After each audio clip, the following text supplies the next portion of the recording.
कि इसका वर्तमान में फ़ायदा क्या मिला है। वर्तमान में फ़ायदा ये मिला है कि बहुजन समाज पार्टी के राष्ट्रीय कोऑर्डिनेटर आकाश आनंद को, जो बहन जी के भतीजे हैं, उनका ब्लड का रिलेशन है, आकाश आनंद को वायु श्रेणी की सुरक्षा मिल गई है। नमस्कार, मैं राहुल नागपाल और आप देख रहे हैं हमारा यूट्यूब चैनल बोल 85। आप सोच रहे होंगे कि मैं इस वक्त रात के समय पर चलते हुए रोड के सामने खड़े होकर के वीडियो क्यों बना रहा हूँ। तो उसकी बड़ी सी वजह यह है कि जब मेरा समाज रोड पर हो और उससे की राजी खुशी लेने वाला, उसके दुख दर्द में शामिल होने वाला कोई व्यक्ति ना हो, तो ऐसे में मेरे जैसे एक्टिविस्ट को, मेरे जैसे बुद्धिजीवी को चाहिए कि वो रोड पर खड़े होकर के ज़मीनी मुद्दों को उठाए। बात सिर्फ इतनी सी है कि 2024 का चुनाव जो है वो सर पर है। बीजेपी जैसी बड़ी पार्टी जो 10 साल से पूर्ण बहुमत की सरकार देश में चला रही है, और पूर्ण बहुमत की सरकार होने के बाद में मोदी जी की गारंटी और तमाम बहुत सारे उनके जुमले होने के बाद में, और देश में जिस प्रकार से हिंदू धर्म की हवा और लहर चल रही है, उसके बावजूद भी भारतीय जनता पार्टी और आरएसएस की हिम्मत नहीं हो पा रही है कि वो 2024 का चुनाव अपने बल और बूते पर लड़े। वो कभी जयंत चौधरी को तो कभी नीतीश कुमार को अपने यहाँ शामिल कर लेती है। वोट की राजनीति को बनाए रखने के लिए कभी कर्पूरी ठाकुर को भारत रत्न दे देती है, तो कभी चौधरी चरण सिंह को भारत रत्न की घोषणा कर देती है, क्योंकि उनको 2024 का चुनाव जीतना है। मालूम है कि एक एक वोट की कितनी कीमत है, और लोकतंत्र में वोट की कीमत होती है। कुछ वोट धर्म के नाम पर, कुछ काम के नाम पर, कुछ नाम के नाम पर, कुछ भारत रत्न के नाम पर, कुछ संगठन यानी एनडीए जो उनका राजनीतिक गठबंधन है उसके नाम पर वो इकट्ठा कर रहे हैं। मोदी जी को मालूम है कि अगर अकेले अकेले चुनाव लड़ा जाएगा तो शायद बीजेपी सत्ता में रिपीट ना कर सके, लेकिन उसके बावजूद भी दूसरी तरफ कांग्रेस का इंडिया गठबंधन, जिसको लोग तोड़ करके और छोड़ करके जा रहे हैं, राहुल गांधी भारत जोड़ो न्याय यात्रा के तहत लोगों को इकट्ठा करने की कोशिश कर रहे हैं। मैंने दो राजनीतिक दलों की बात की, एनडीए और इंडिया। अब आप कहेंगे कि इसमें बहुजन समाज कहाँ है, तो मैं आपको बताता चलूँ कि जैसा मैंने कहा कि जब मोदी जी की हिम्मत 2024 का चुनाव अकेले लड़ने की नहीं हो रही हो, बीजेपी आरएसएस के इतने बड़े संगठन, उनकी ताकत 2024 का चुनाव जब वो अकेले लड़ने की हिम्मत नहीं हो रही हो, ऐसे में बहुजन समाज की सबसे बड़ी पार्टी और सबसे बड़ी नेता बहन कुमारी मायावती जी ये दम भरती हो कि 2024 का चुनाव बहुजन समाज पार्टी अपने बल और बूते पर लड़ेगी, तो मुझे हंसी भी आती है और मैं विचार भी करता हूँ कि मायावती जी जो बसपा सुप्रीमो हैं, वो किस आधार पर इस बात को कह रही हैं कि हम अपने बल और बूते पर चुनाव लड़ेंगे। बहुजन समाज पार्टी 2019 का चुनाव समाजवादी पार्टी, आरएलडी और कांग्रेस के गठबंधन में के बैनर तले के गठबंधन में 2019 का चुनाव उत्तर प्रदेश में लड़े थे। उसमें बहुजन समाज पार्टी को बड़ी सफलता मिली थी और वो 10 MP जिताने में कामयाब हुए थे, जबकि उससे पहले 2014 में बसपा का खाता तक नहीं खुला था। Samajwadi party 5 seat, Congress 2 seat और जो आरएलडी है वो एक भी सीट नहीं जीत पाई थी। लेकिन 2019 के चुनाव में गठबंधन हुआ तो बसपा 0 से 10 और समाजवादी पार्टी 5 की 5 रखाने में कामयाब हो पाई, और कांग्रेस अपनी एक सीट जो परंपरागत सीट थी उसको भी खो गई, और आरएलडी का सेम वही हाल हुआ जो 2014 में था। यानी अगर मैं कहूं कि गठबंधन में सबसे ज़्यादा फायदा किसी को मिला तो वो बहुजन समाज पार्टी को मिला, क्योंकि वो 0 से 10 हो गई। अब ऐसी क्या मजबूरी है कि मोदी लहर के बावजूद भी, और जब सबको पता है कि अकेले अकेले चुनाव लड़ करके जीतना मुश्किल ही नहीं नामुमकिन है, फिर भी बहन जी कह रही हैं कि हम अपने बल और बूते पर चुनाव लड़ेंगे। मजबूरी क्या है, कारण क्या है, थोड़ा सा बात की गंभीरता को समझ लेते हैं। मेरी बात थोड़ी तीखी है लेकिन लोगों की समझ में आएगी, और अगर अभी नहीं आएगी तो शायद 2 या 4 महीने, 2-4 साल के बाद में पूरे तरीके से आएगी। क्योंकि जो बात मैं आज कह रहा हूँ, ये जब 4 साल पहले कहता था तो लोग गालियाँ देते थे, आज लोग मुझसे फ़ोन करके कहते हैं कि भाई साहब आप ठीक थे। और जो बात मैं अब कह रहा हूँ, ये बात या तो अब लोगों की समझ में आ जाएंगी, नहीं आएंगी तो 2-4 साल 5 साल के बाद में पूर्णतः समझ में आएंगी। फिर लोग कहेंगे कि राहुल जी आप ठीक कह रहे थे।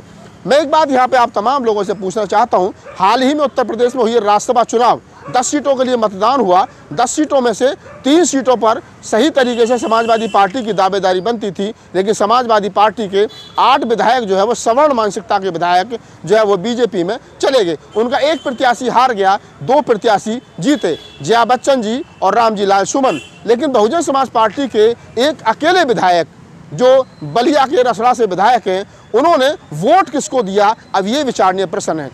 हमारी लड़ाई इस देश के अंदर किससे है? हमारी लड़ाई उन लोगों से है जो संविधान का विरोध करते हैं, जो आरक्षण का विरोध करते हैं, जो जातिवादी और क्या नाम धर्म की राजनीति करते हैं। डॉक्टर अंबेडकरवाद, फूलेवाद, कबीरवाद, नानकवाद, रैदासवाद, साहूजीवाद, क्या अगर किसी से झगड़ा है तो वो हिंदूवाद से है और उन सांप्रदायिक ताकतों से है जो इस देश के अंदर माहौल ख़राब करना चाहती हैं। तो अब ये सवाल यहाँ पर खड़ा होता है कि बहुजन समाज पार्टी के अकेले विधायक ने किसको वोट दिया? क्या समाजवादी पार्टी को वोट दिया? क्या कांग्रेस को वोट दिया? दो ही खेमों में वोट बढ़ना था, बीजेपी के और समाजवादी पार्टी के। तो मैं आप जिन लोगों को जानकारी नहीं है उन्हें बताता चलूं कि बहुजन समाज पार्टी के इकलौते विधायक ने मैं दोबारा रिपीट कर रहा हूं कि बहुजन समाज पार्टी के इकलौते विधायक ने, जो रसड़ा से विधायक हैं, उमा शंकर सिंह, जो ठाकुर समाज से आते हैं, जिनके बेटे की शादी में बहन जी हाल ही में गई थी, उससे पहले बहन जी उनकी बेटी की शादी में भी गई थी। तो बहन जी के बहुत अच्छे संबंध उनके परिवार से है, क्योंकि आमतौर पर बहन जी किसी शादी ब्याह में नहीं जाती हैं, लेकिन अगर बहन जी उनके बेटे और बेटी की शादी ब्याह में जा रही हैं तो इसका मतलब पारिवारिक संबंध है। तो उन्होंने, ये तो तय है कि बहन जी की बिना इच्छा के अनुसार वोट किसी को नहीं दिया होगा, और जिसको भी वोट उन्होंने दिया होगा वो बहन जी के इच्छा अनुसार या बहन जी के बताए हुए मार्ग पर चलते हुए दिया होगा। तो मैं तमाम लोगों को बता दूं कि बहुजन समाज पार्टी के इकलौते विधायक उमा शंकर सिंह ने बीजेपी को वोट दिया है। अब आप कहेंगे कि ये कौन सी बात है? एक तरफ हम कहते हैं कि हम सांप्रदायिक ताकतों को रोकने के लिए, इस देश के अंदर संविधान को बचाए रखने के लिए, इस देश के अंदर अंबेडकरवाद को बचाए रखने के लिए उन ताकतों को हराएंगे जो ताकत इस देश के अंदर माहौल खराब कर रही हैं। और दूसरी तरफ हम राज्यसभा के चुनाव में बहुजन समाज पार्टी का इकलौता विधायक उन्हीं ताकतों को वोट करता है जो ताकतें इस देश का माहौल खराब कर देना चाहती हैं। तो फिर बात क्या है? बात वही है, एक तरफ बहन जी ये कहती हैं कि हम अपने बलबूते पर चुनाव लड़ेंगे, तो फिर फ़ायदा क्या होगा? जबकि सबको पता है, जितने लोग राजनीतिक सोच रखते हैं उन तमाम लोगों को पता है कि अकेले चुनाव लड़ने का मतलब है वोट खराब करना और सीधे सीधे बीजेपी को फ़ायदा पहुंचाना। एक बहुजन समाज पार्टी, तमाम सोशल एक्टिविस्ट, तमाम राजनीतिक विश्लेषक ये जानते हैं कि बहुजन समाज पार्टी अगर अपने बूते चुनाव लड़ेगी, यानी अकेले चुनाव लड़ेगी, तो बहुजन समाज पार्टी का खाता खुलना भी मुश्किल नहीं है, मुश्किल है, खाता भी नहीं खुल पाएगा। और दूसरी तरफ इसका मतलब अगर बसपा अकेले चुनाव लड़ेगी तो वो किसको फ़ायदा पहुंचाएगी? सीधे सीधे बीजेपी को। और ये राज्यसभा चुनाव में भी देख लिया गया है कि जिस प्रकार से एक विधायक ने बीजेपी को वोट किया है, इससे स्पष्ट हो गया है कि उन्होंने बीजेपी के विधायकों को जितवाने का काम जो है वो किया है। दूसरी तरफ मैं यहाँ पर एक बात और बता देना चाहता हूँ तमाम लोगों को कि इसका वर्तमान में फ़ायदा क्या मिला है। वर्तमान में फ़ायदा ये मिला है कि बहुजन समाज पार्टी के राष्ट्रीय कोऑर्डिनेटर आकाश आनंद को, जो बहन जी के भतीजे हैं, उनका ब्लड का रिलेशन है, आकाश आनंद को वायु श्रेणी की सुरक्षा मिल गई है।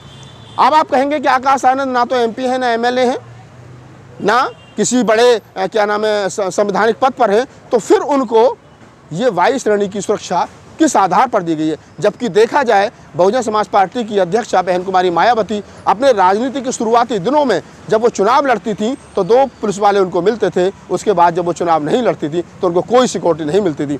इसी देश के अंदर चंद्रशेखर रावण, जो बहुजन समाज की लड़ाई रोड पर लड़ते हैं, जिन पर जानलेवा हमला हुआ, उनको सुरक्षा दे सरकार, इसके लिए जो है वो जंतर मंतर पर हज़ारों लोगों ने प्रोटेस्ट किया, लेकिन सरकार ने एक सिपाही तक नहीं दिया। और वहीं दूसरी तरफ आकाश आनंद को वायु श्रेणी की सुरक्षा दे दी गई है। वायु श्रेणी बोले तो 10 से 12 अंगरक्षक और उनमें 2 या 3 कमांडो। तो आप समझिए कि वो ट्रेंड कमांडो उनको उनकी जो जान की हिफाजत है वो अब करेंगे। तो क्या ये मान लिया जाए कि जो उमा शंकर सिंह ने, बहुजन समाज पार्टी के इकलौते